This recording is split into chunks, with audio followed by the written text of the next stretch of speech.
Bonjour à toutes, bonjour à tous, bienvenue dans Sun Sport, votre rendez-vous sportif du lundi 12h30 sur le son unique.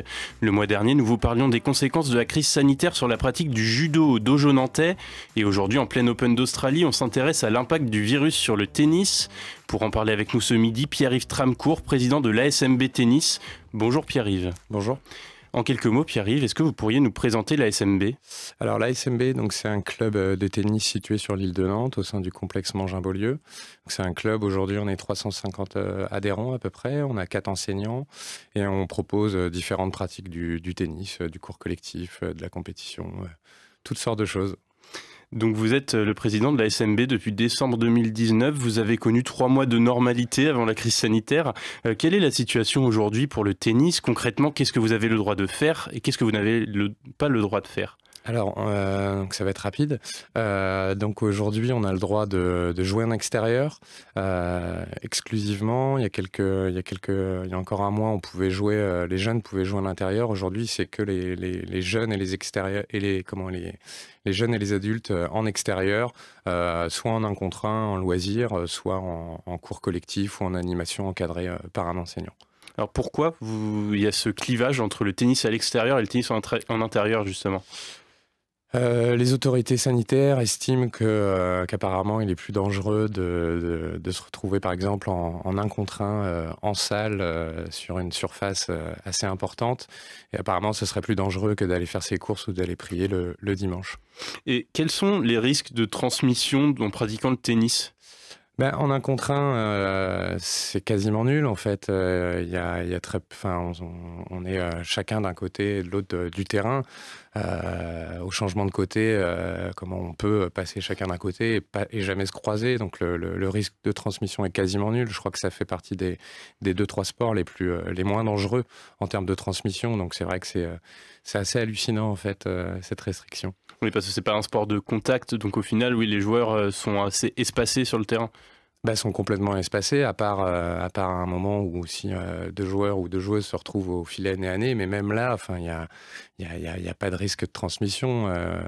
En mai dernier, quand on a pu reprendre après la première vague, il y avait cette idée de distinguer les balles en fait, et que chacun rapporte ses balles. Mais aujourd'hui, ça a été prouvé que ça n'avait aucune incidence et que de toute façon, le contact est quasi nul en fait. Enfin, le risque de transmission est quasi nul.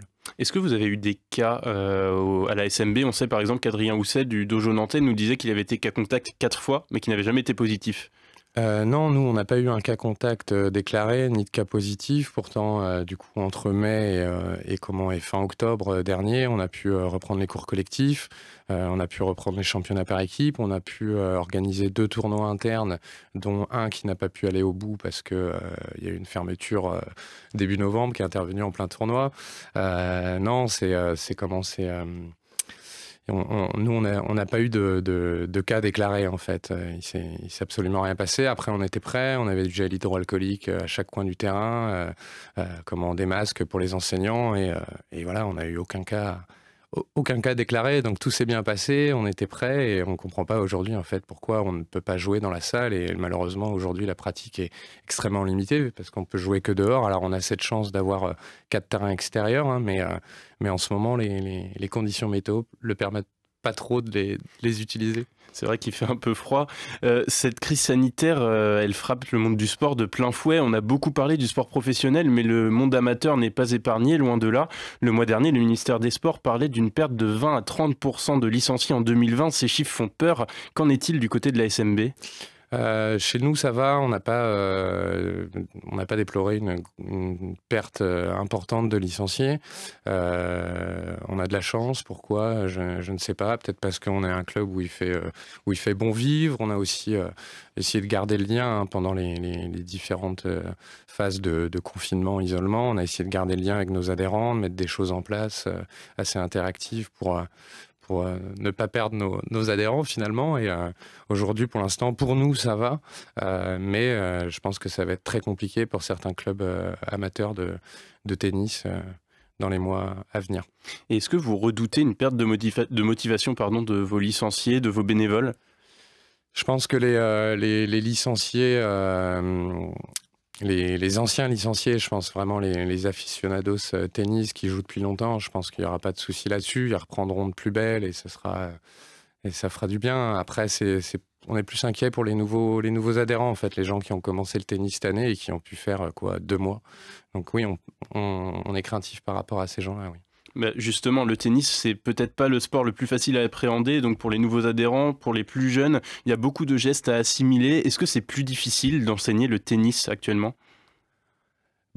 Fatalement, oui, c'est plus difficile parce que on a moins de créneaux pour le faire, donc c'est très compliqué. Et le fait, en plus, d'avoir des autorisations de rejouer ou d'enseigner le tennis qui sont très espacées, du coup, voilà, les adhérents, ils perdent forcément le fil. Et plus généralement, donc le sport, c'est un vecteur d'éducation. Le mois dernier, Adrien Houssen du Dojo Nantais nous disait avoir senti un impact social des différents confinements sur les plus jeunes. Est-ce que c'est également le cas pour vous? C'est le cas, ouais. Enfin, même au-delà de la jeunesse, je pense que pour tous les adhérents du club, c'est le cas.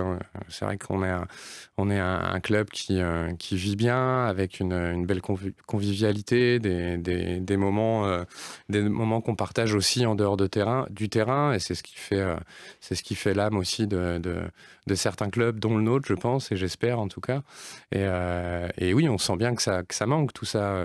Les gens ont besoin de se voir. Après le tennis, ça manque clairement. Et justement, ce lien social, comment on arrive à le maintenir dans un club en cette période? Ça passe par de la communication, à la fois via le site internet, c'est les réseaux sociaux, c'est tout ce qu'on peut essayer de mettre en place. Voilà, nous on a des enseignants qui ont mis des choses en place, qui ont créé des émissions un peu interactives avec nos adhérents pour garder le lien. On en a profité aussi pour présenter un peu les gens qui font le club au quotidien. Donc voilà, on essaye de s'adapter, de garder ce lien, même s'il est que virtuel malheureusement. Les conséquences de la crise, elles ne sont pas que sociales, elles sont aussi économiques pour les clubs. Comment ça va financièrement du côté de la SMB? Mais on a la chance d'avoir une trésorerie en bonne santé grâce aux trésoreries successifs qu'on a aujourd'hui, qu'on a eu au club. Pour l'instant, ça va. On a aussi des plans de soutien qui sont mis en place par le département, la région, les comités de tennis départemental, la Ligue et puis la Fédération française de tennis aussi. Donc voilà, on est dedans, on est en plein dedans dans les dossiers de demande d'aide en fait. Et on va revenir sur vos joueurs. Le manque de compétition, c'est quelque chose qui est difficile à gérer peut-être aussi?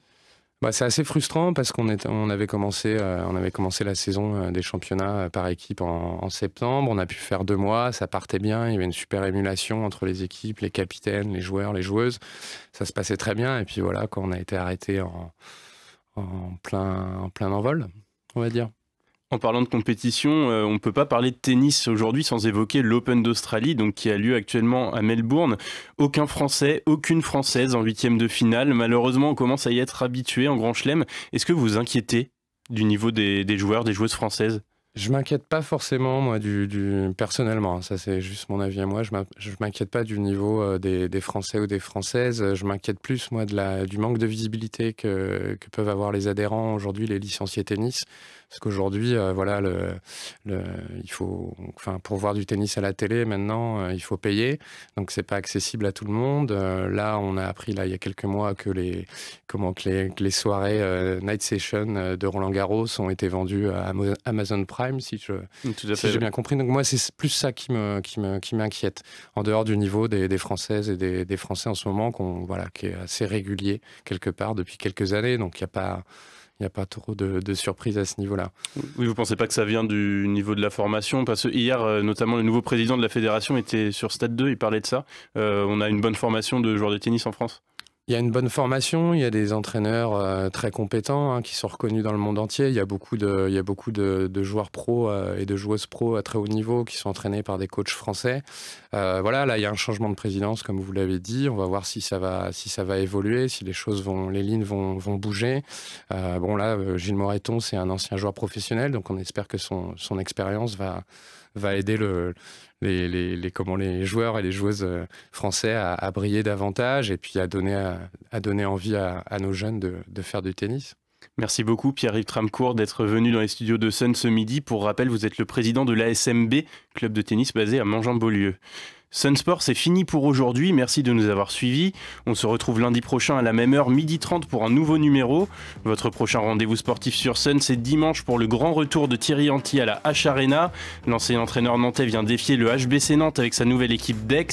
Match capital dans la course au podium à suivre en direct dimanche à partir de 17h sur Sun Sport. Dans quelques minutes sur Sun, c'est le Flash Info de 13h. Ce soir à 18h, ne manquez pas le fil de l'histoire qui fête l'anniversaire de Sun cette semaine. On reviendra sur l'installation de la Fnac au Palais de la Bourse il y a 25 ans tout pile. Bonne journée à l'écoute du son unique.